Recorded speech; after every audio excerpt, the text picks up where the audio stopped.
俄罗斯5月9号阅兵，中国国家领导人呢受邀参加，中国军队仪仗队呢派分队参加受阅，大家都很关注。说3点，首先第一就是中国参加这个阅兵，是因为俄罗斯这个阅兵叫胜利日阅兵，它是纪念国际反法西斯战争胜利的。第2次世界大战我们打赢了，它纪念这个和俄乌冲突是没有关系的。中国对俄乌冲突的立场是没有改变的。那么没有当年中国军民浴血抗战，就没有2战反法西斯同盟的胜利，人类走向何方就真不好说了。但是呢，现在很多人忘记了这一点。最典型的就是美国现任的国防部长海格塞斯居然向当时的日军致敬，就是数典忘祖。中国人要知道，也要让世界知道，2战当中全世界反法西斯作战，中国战场是最早开始的。1931年中国军民就开始抗击日本法西斯军队了，那个时候苏联也好，美英也好，都还没有参与进来呢。而且直到1941年以前，中国战场是抗击日本法西斯的唯一战场。现在有好多中国人都不知道这一点。而且日本法西斯军队被打死打伤最多的就是中国战场，我估计这一点呢很多人都不知道。那么日军侵华作战死伤人员总数150万人以上，这还不算他病死的，这150万人是日军在整个2战当中战斗伤亡的1半。所以说呢，如果当时没有中国军民死死的拖住日军，大量的日军生力军将涌向太平洋战场，也有可能向苏联方向进攻。苏联和美英扛得住吗？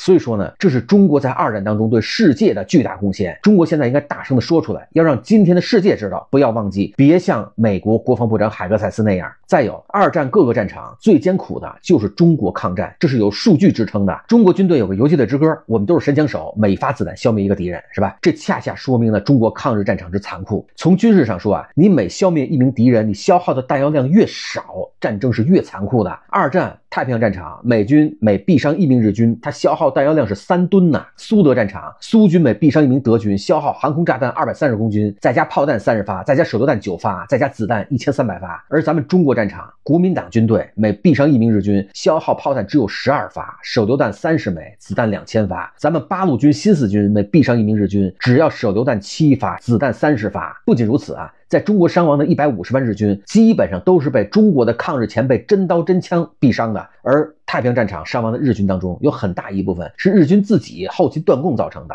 所以了解了这些数据，就会感到中国抗日战争的残酷举世无双，中国军民勇敢坚韧举世无双。这一点要让今天的中国，要让今天的世界知道，不要给忘记了。那么第2呢，就是中国参加俄罗斯胜利日阅兵，也是向世界展示中俄同盟之牢固。那么中俄刚刚发了一个中俄关于全球战略稳定的联合声明，你像里面提到，新老军事联盟和同盟的破坏性、扩张性极强，某些核武器国家在其他核武器国家周边敏感地带建立或扩大常设军事基地等等等等，成为最亟待消除的战略风险之一。再有提到说，某些核武器国家在境外部署陆基中短程导弹的计划和行动令人关切，相关导弹飞行时间短，覆盖面广，而且是针对其他核武器国家境内目标。中俄双方对此种破坏地区稳定和全球安全的挑衅行为表示强烈谴责。我的视频呢也介绍过好多次了，就是美国在中国周边的军事准备，它导弹进菲律宾呀，战略仓库进菲律宾呀，提升美日的军事关系啊，不断的推进针对中国的战争准备，这些呢都在中俄联合谴责的范围之内。中俄是坚实的战略伙伴，我的后方是稳定的，我的朋友支持我，你不要对我步步紧逼。第3呢，就是不知道中国今年有没有纪念抗战的阅兵，如果有呢，一定会更好的激励中国军民的士气，搞经济建设，对付美菲的军事挑衅，都需要凝聚军民意志，鼓舞军民士气。